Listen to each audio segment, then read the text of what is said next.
Hello everyone. बेटा हमने SI का जो पहला पार्ट था वो कंप्लीट कर लिया। उसके अंदर हमने सभी बेसिक्स आप लोगों को बता दिए थे, ठीक है।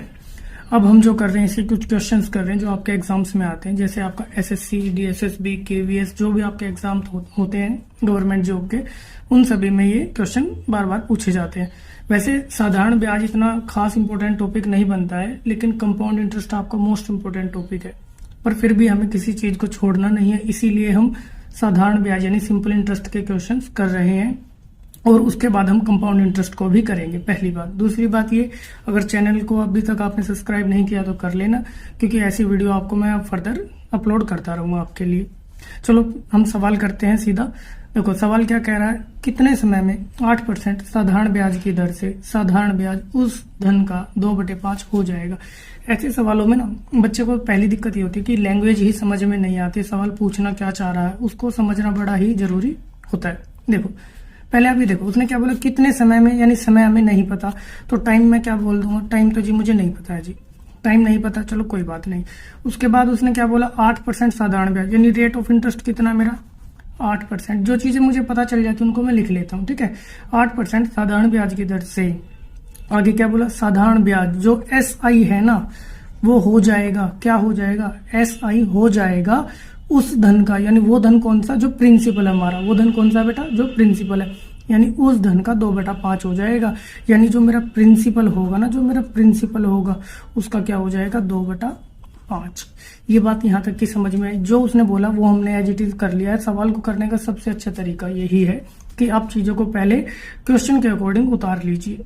अब ये देखो, ये 5 जो है नीचे डिवाइड में है 2 के, उधर जाके क्या हो जाएगा, मल्टीप्लाई, इक्वल्स टू के उधर चला जाएगा। तो मैं क्या बोलूंगा, 5 इंटू SI बराबर P इंटू 2। इतनी बात समझ आई। अब आगे चलते हैं। देखो मैंने आपको एक रूल बताया, उल्टा पुल्टा रूल जिसे हम बोलते हैं। देखो मेरी अलग ही लैंग्वेज में उसको उल्टा पुल्टा बोला। आपको कुछ नहीं करना, क्या करना है, SI की वैल्यू 2 यानी उल्टे वाली, और P की वैल्यू 5 ये वाली। इतनी बात समझ आई। यानी मैं अगर SI बोलूं आपको तो कितना हो जाएगा, 2 हो जाएगा। प्रिंसिपल बोलूं कितना हो जाएगा आपका, प्रिंसिपल हो जाएगा आपका कितना, 5। ठीक है, यहां तक की बात आपको समझ आ गई होगी, इतना मैं समझता हूं। अब देखो हमें पता है कि SI का फॉर्मूला क्या होता है, PR/T/100 होता है, नहीं होता है, बिल्कुल भैया होता है। ये हमने पहले ही अपनी बेसिक क्लासेस में सीख लिया। अब मैं इसके अंदर वैल्यूज पुट करता हूं। देखो मुझे SI की वैल्यू कितनी मिली है, 2, तो मैंने लिख दिया 2 बराबर। P की वैल्यू मुझे कितनी मिली है, P की वैल्यू मुझे मिली है 5, ये रही देखो, ठीक है। P की वैल्यू मैंने 5 पुट कर दी। R में रेट ऑफ इंटरेस्ट कितना था मेरा, 8, तो मैं यहाँ पे डाल दूंगा 8। बहुत बढ़िया भैया। T हमें निकालना ही है, सारी चीजें मिल गई, बस T निकालना रहेगा, निकल जाएगा। 5 से एक बार काटा, 5 से 20 बार चला गया, 20 को उधर भेज दिया, क्या हो जाएगा, 2 गुना में 20 बराबर, इधर क्या बचा, सिर्फ 8 गुना में T, बाकी तो सब कट गया है ना हमारा। ठीक है, इतनी बात समझ आ रही है। अब देखो ये जो मेरा 8 है इसके साथ मल्टीप्लाई और उधर जाके डिवाइड कर दूंगा तो T के इक्वल्स में क्या बचेगा, सिर्फ 2 गुना में 20/8। 2 से एक बार, 2 से 4 बार, 4 से 5 बार, तो टाइम कितना आ गया, 5 वर्ष। आगे बात समझ में, ये हमने पहला सवाल कर दिया है और आपको उम्मीद करता हूं समझ में भी आ गया होगा। अगर आपने सवाल नहीं उतारा हो तो आप सवाल को उतार लेना। और इसको देखो मैंने तो जो किया है थोड़ा सा आपको लेंथी मेथड से समझा दिया है। शॉर्ट ट्रिक कुछ नहीं होती, यही शॉर्ट ट्रिक्स होते हैं। इसी क्वेश्चन को जब आप मैनुअली करोगे ना, अभी तो मेरे को एक एक चीज समझानी है तो थोड़ा टाइम लगता है, लेकिन जब आप खुद से करोगे तो बहुत जल्दी कर लोगे, मेरा विश्वास मानिए। अब हम दूसरे क्वेश्चन की ओर चलते हैं। जो मेरा दूसरा क्वेश्चन है वो क्या कह रहा है उसको हम देख लेते हैं। देखो कोई धनराशि 20 वर्षों में किसी निश्चित साधारण ब्याज की दर से अपने की 3 गुनी हो जाती है। उसी साधारण ब्याज की दर से वह धनराशि कितने समय में 2 गुनी हो जाएगी। इस प्रकार के जो सवाल होते हैं बार बार पूछे जाते हैं, तो ऐसे सवालों का खासकर से ध्यान रखना है। मैं आपको सवाल समझा देता हूँ, देखिएगा। देखो कोई धनराशि, हमें धनराशि नहीं पता, यानी P मुझे नहीं पता बेटा इस सवाल में। उसके बाद टाइम मुझे दे दिया 20 वर्षों का, ठीक है, और किसी निश्चित साधारण ब्याज की दर से। अब साधारण ब्याज भी मुझे नहीं पता भाई, साधारण ब्याज नहीं पता कि साधारण ब्याज क्या है। जब साधारण ब्याज भी मुझे नहीं पता है तो आगे बढ़ते क्या कह रहा है, ना ही मुझे प्रिंसिपल पता है, ना ही मुझे R पता है, सिर्फ ये पता है टाइम है 20 वर्षों का। साधारण ब्याज की दर से अपने की 3 गुनी हो जाती है, यानी जितनी भी होगी उसकी 3 गुनी हो जाएगी। अब मैं मान लेता हूँ कि वो राशि 1 होगी, देखो वो राशि क्या होगी, 1 होगी, तो अपने की 3 गुनी क्या हो जाएगी, 3 हो जाएगी। ये बात समझ में आ रही है, यानी 1 से 3 हो गई। अगर आप 1 रुपए की बात करोगे उस पर ब्याज लग लग के 3 रुपया हो जाएगा, 1 का 3 गुना तो यही हुआ। ठीक है जी, इतनी बात समझ आ गई, 3 गुनी हो जाती। उसी साधारण ब्याज की दर से वह धनराशि कितने समय में दुगनी होगी, यानी कितने, सेम रेट ऑफ इंटरेस्ट रहेगा, रेट ऑफ इंटरेस्ट क्या रहेगा, सेम। ये बात समझ जाना, सेम ही रहेगा, तो अपने की कितनी हो जाएगी, दुगनी हो जाएगी, लेकिन टाइम बताना हमें कितने समय में वो होगी। ठीक है, सुनो, इसको करने का कुछ भी नहीं है, बड़ा ही आसान तरीका है। देखो पहले मैं एक शॉर्टकट बता देता हूं आपको, मेथड 1, फिर उसका बेसिक भी बता देंगे। पहले आप मेथड फर्स्ट देखो क्या कह रहा है। देखो 1 की 3 कितने टाइम में हुए, 20 साल में हुई, ये बात आपको पता है। 1 की 3 कितने समय में हुई, 20 में। तो आप एक बात सोचो, देखो अगर वो 1 की 3 20 साल में हुई है, तो यानी इनके बीच का डिफरेंस कितना है मेरे पास, 2। ये बात समझ आई कि 2 क्या होगा मेरा, SI, है ना, समझ रहे हो। तो जो मेरी इनके बीच का जो डिफरेंस आया 1 और 3 का, वो मेरा जो 2 है वो कितने के इक्वल है, 20 वर्षों में हुआ है, समझ रहे हो। 2 से यानी 2 होने के लिए कितना लगा, 20। तो इन दोनों का डिफरेंस कितना है, 1, समझ रहे हो। तो 1 होने के लिए कितना लगेगा, अगर 2 बराबर 20 है तो 1 बराबर कितना होगा, 10। तो मेरा आंसर हो गया 10 वर्ष। बड़ा ही आसान तरीका, ठीक है, आंसर निकल गया आपका। पेपर में आपको ऐसे ही करना है, जिन बच्चों को बेसिक सीखना वो बेसिक भी सीख सकते हैं। देखो 1 से कितनी हो गई, 3 हो गई है, तो मैं बोलूंगा 1 क्या है मेरा प्रिंसिपल, मेरा SI क्या हो जाएगा, SI हो जाएगा भैया आपका इन दोनों का डिफरेंस, क्योंकि ये प्रिंसिपल है और ये इतनी हो गई है, तो इन दोनों का डिफरेंस क्या होगा, मेरा SI होगा। 3 में से 1 गया 2, ठीक है, मेरा SI भी आ गया। टाइम मुझे पता है 20 वर्ष है, यहां तक की बात आपको समझ आ गई है। अब मुझे एक बात बताओ, क्या मैं इससे रेट ऑफ इंटरेस्ट नहीं निकाल सकता हूँ, बिल्कुल निकाल सकता हूँ। तो SI बराबर क्या हो जाएगा, P into R into T upon में 100 हो जाएगा, नहीं हो जाएगा, बिल्कुल हो जाएगा भैया। अब देखिएगा SI की वैल्यू मैंने 2 पुट कर दी है, उसके बाद मैंने P की वैल्यू कितनी है 1, R की वैल्यू मुझे निकालनी है, T मुझे पता है 20 अपॉन में 100, 1 0 से 1 0 गई, 2 से 1 बार, 2 से 5 बार, 5 उधर जाके मल्टीप्लाई हो जाएगा। तो जब 5 उधर जाके मल्टीप्लाई हो जाएगा तो देखिएगा, तो ये मेरा हो जाएगा R बराबर 10, यानी रेट ऑफ इंटरेस्ट मेरा 10% आ गया है। ठीक है, यहाँ तक की बात समझ आई।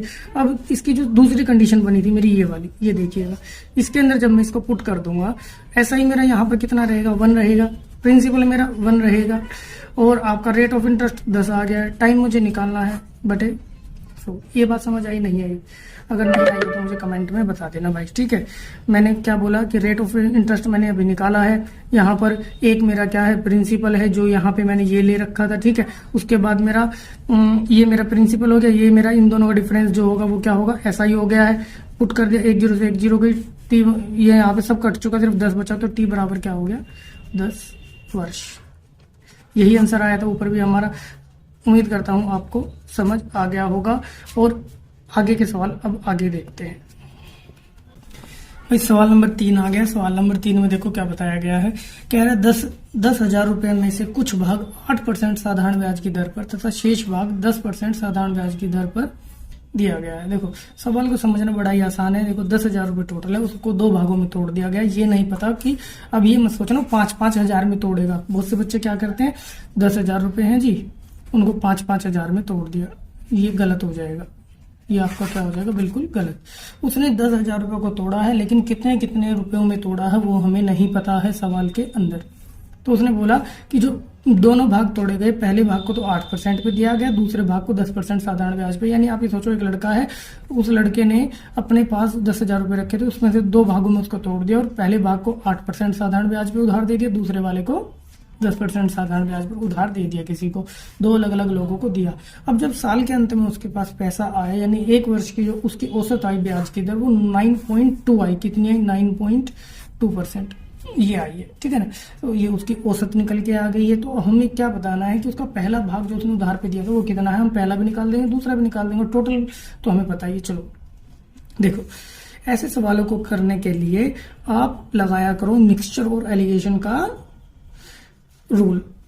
आपको शायद मैंने नहीं कराया है, करा दूंगा, टेंशन ना लेना। पर अभी आप ट्रिक सीख लो कि वो ट्रिक क्या है। ट्रिक, ठीक है बेटा, ट्रिक सीख लो। ट्रिक क्या है, बड़ी ही आसान ट्रिक है। देखो पहला भाग क्या है, 8 है, 8% पे है ना। दूसरा भाग कितने पे है, 10% पे है जी, ये तो हमें पता ही है। पहला भाग और दूसरा भाग दोनों हमें समझ में आ गए कितने कितने पे है। तीसरा भाग कितने, तीसरा भाग बोल रहा हूँ, इनकी औसत कितनी है, 9.2। एक बार मैं आपको समझा भी देता हूँ। जब हमारे पास दो चीजें होती है और वो मिल करके एक निचोड़ दे देती है, जैसे मेरे पास ये अलग थी, ये अलग थी, दोनों अलग अलग भाग थे, इनको मिला करके एक औसत आई है, तो उसको मैं सेंटर में रख दूंगा, ठीक है ना। जब मिक्सचर एलिगेशन कराऊंगा और डीपली इस चीज को समझा दूंगा। ये बात समझ आई। आपको इसी प्रकार से सवाल को करना है। अगर क्वेश्चन नहीं उतारा हो तो आप क्वेश्चन को उतार लेना, ये मेरी आपसे गुजारिश है, ठीक है। ये आप स्क्रीन को रोक करके उतार लेना बेटा, थोड़ा सा दिक्कत हो जाती है।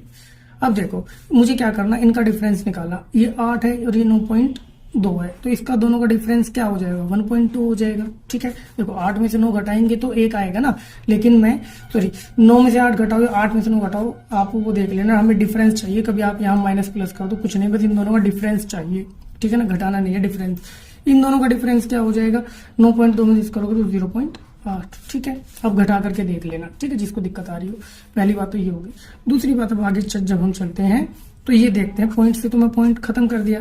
इसको जब रेशियो में तोड़ूंगा तो 4 से इसको 2 बार कर दूंगा, 4 से इसको 3 बार कर दूंगा। यहां तक की बात आपको समझ में आ गई होगी। यानी इससे जो ये रेशियो निकल के आती है ना बेटा, ये रेशियो में ये बताती है कि उसने उस धन को, जो पैसा हमारा था, उसको किस रेशियो में तोड़ा था। यानी वो जो 10,000 रुपए थे ना, उसको 2:3 में डिवाइड किया था, ठीक है। जब अब किसी को रेशियो ना समझ में आए तो रेशियो वाला वीडियो देखना, तब आपको समझ में आ जाएगा।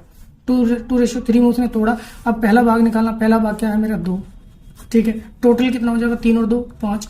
टोटल इन दोनों को मिला के तो वो धन था, तो वो नीचे आ गया, 3 और 2 5। ऊपर पहला भाग निकालना तो 2 इंटू क्या, जितना धन दिया था 10,000 था भाई, सवाल में हमने पढ़ा था। इसको काट दो, 5 से 1 बार गया,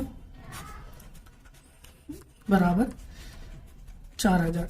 यानी कि 4,000 पहला भाग था, तो दूसरा क्या होगा, 6,000। सीधी बात है, समझ गए। टोटल 10,000 था ना, इन दोनों को आप जोड़ो, आपका आंसर आ गया। ये बात उम्मीद करता हूँ आपको समझ में आ गई होगी। अब आ जाते हैं हम अगले सवाल में। देखो अगला सवाल मेरा क्या कह रहा है, 8,000 रुपए किसी निश्चित साधारण ब्याज की दर से, ध्यान से सुनना, 8,000 रुपए किसी निश्चित साधारण ब्याज की दर से 3 वर्षों में 956 रुपए हो जाते हैं। यानी आपने किसी को 800 रुपए उधार दिए थे और भाई उसने आपको 3 साल बाद 956 रुपए दिए हैं। वाह भाई, मजा आ गया, पैसा बढ़ के मिल गया। यदि ब्याज की दर 4% की वृद्धि हो जाए, यदि ब्याज की दर में कितनी हो जाए, 4% की वृद्धि हो जाए, हमें नहीं पता पहले कितनी थी, बस अब ये बोल रहा है जितनी भी थी ना उस पर 4% और बढ़ के आ जाए, तो बताओ कि 3 वर्ष के बाद अब 800 रुपए कितने हो जाएंगे। ऐसे सवाल बार बार पूछता है, तो ध्यान से देखना। इतनी बात समझ में आ गई ना। अब देखो अब मेरी बात सुनना, इसको सीधा ट्रिक से करते हैं। ट्रिक क्या है, ट्रिक अपनी समझना।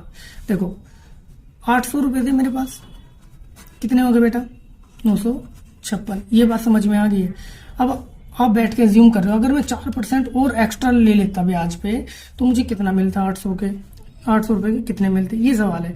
तो देखो मैं बोलता हूँ कितना है, 4%। पहले साल आपने 4% एक्स्ट्रा मिलता, दूसरे साल भी 4% एक्स्ट्रा मिलता, और तीसरे साल भी 4% एक्स्ट्रा। लगातार 3 सालों तक 4% एक्स्ट्रा मिलता ना आपको, क्योंकि 3 साल की बात की थी हमने। अरे इन बात समझिए, देखो यार 3 वर्षों तक 4% एक्स्ट्रा मिलता था, टोटल कितना एक्स्ट्रा मिल जाता, 12%। यानी आपको 800 पे 12% और मिल जाता है। ये बात समझ आ गई।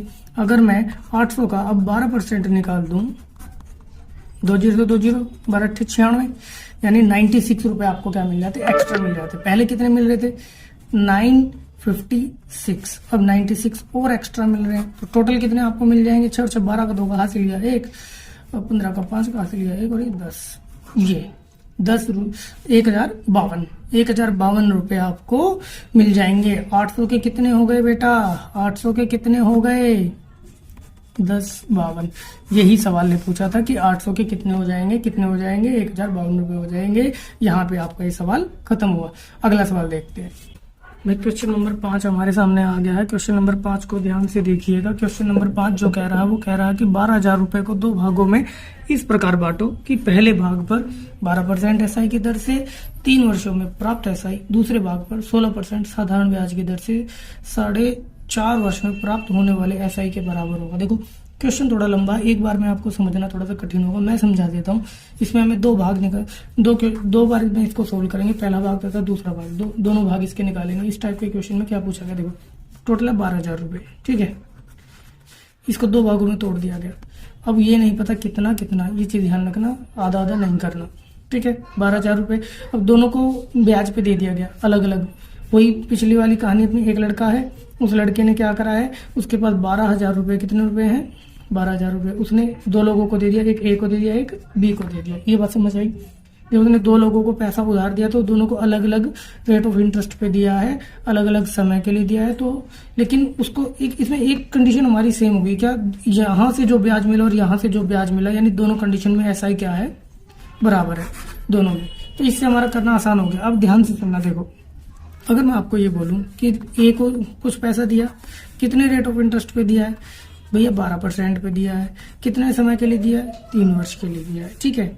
इससे हमारा ऐसा ही कुछ निकल के आएगा बराबर। सेम कंडीशन बी के साथ करी, दूसरा लड़का कौन है, मेरा बी है, उसको 16% पे दिया, ठीक है। और कितने 4.5 वर्ष, 4.5 को मैं 9/2 लिख सकता हूँ, क्योंकि 9/2 4.5 हो गया। इतनी बात समझ आई। अब जब इसको आगे मैं फर्दर सोल्व करता हूँ तो देखना, 3 एकम 3, 3 तिया 9, ठीक है। इसको 4 से काट दूंगा, 4 तिया 12, 4 चौक 16। इधर से क्या बचा, 3 से 3 भी काट दिया, चलो इधर से क्या बचा, ए बचा, ये भी कंप्लीट कट हो चुका, ये भी। तो यहाँ से 2, जो ये 2 है उधर चला जाएगा तो इधर पहुंच गया, ठीक है। इधर कौन बचा है, बी बचा है, और 4 बचा है, और कुछ नहीं बचा, ये भी कट जाएगा तो काट दो, ठीक है। ए बराबर क्या आ गया, 2b आ गया। इतनी बात समझ आई। इसके साथ कुछ नहीं तो बात। अभी उल्टा पुल्टा नियम लगाएंगे, यानी ए की वैल्यू ये होगी, बी की वैल्यू ये हो गई, हमने अभी पीछे सीखा था। तो ए रेशो बी क्या आ गई मेरी बेटा, यानी ए की वैल्यू 2 है तो 2, बी की वैल्यू 1 है तो 1, यानी 2:1। उस धन को किस रेशो में बांटा गया, 2:1 में बांटा गया। बड़ा ही आसान है ना। अब टोटल धन कितना मेरा, 12,000, हाँ भैया 12,000 है। 12,000 को मैंने पहला भाग निकालना है। देखो पहले यहाँ पे पहला भाग निकालना था। पहला भाग जब मैं निकालूंगा तो पहला भाग देखो 2 है, और नीचे टोटल 2 और 1 3, 3 एकम 3, 3 चौक 12, 4,000, 4,000 को 2 से कहा 8,000। पहला भाग 8,000 आ गया। दूसरा भाग निकालना है, अरे दूसरा भाग तो ऑटोमेटिक निकल गया, इसको 12,000 में घटाया तो 4,000 नहीं हो गया, दोनों भाग निकल गए। और ये बात समझ में, बड़ा ही आसान सवाल था। अगला सवाल देखते हैं क्या क्या रहा है। कोई धनराशि किसी निश्चित साधारण ब्याज की दर से 2 वर्षों में 720 तथा 5 वर्षों में 1,020 रुपए हो जाती है, वह धनराशि ज्ञात करो। बड़ा ही आसान सवाल है। देखो इसको ट्रिक के जरिए से हम करेंगे, किससे, सारी ट्रिक ही आपको बता रहा हूँ, जो ट्रिक आपको चाहिए। बेसिक्स भी सीख जाओ, ट्रिक भी सीख जाओ, जरूरी होता है। देखो पहले उसने क्या बोला कि 2 साल में कितना हो गया धन, 720, मजा आ गया। उसके बाद क्या बोला, 5 साल में कितना हो गया है, 1020।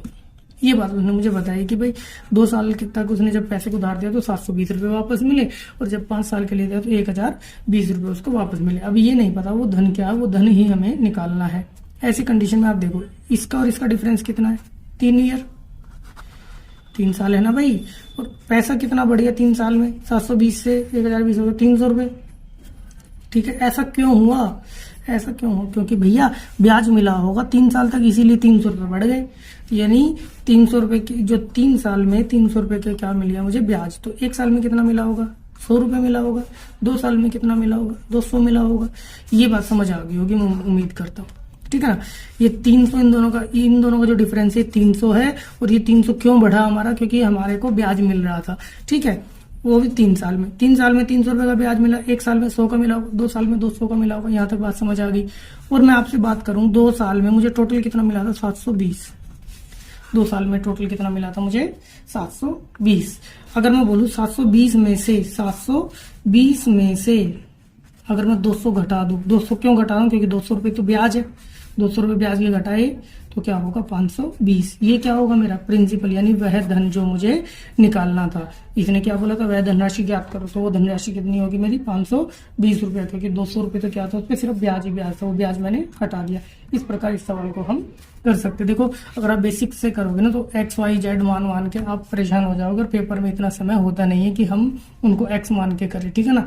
तो आप ऐसे छोटी छोटी ट्रिक्स से इन क्वेश्चन को करना सीखिएगा, और मेरे चैनल को सब्सक्राइब कर देना, वीडियो को लाइक कर देना। अगली बार मिलेंगे कुछ और सवालों के साथ, और कंपाउंड इंटरेस्ट की ऐसी बेहतरीन ट्रिक आपको बताने वाला हूँ जो आपने अभी तक नहीं देखी होगी, ये मेरी पक्की गारंटी है, ठीक है।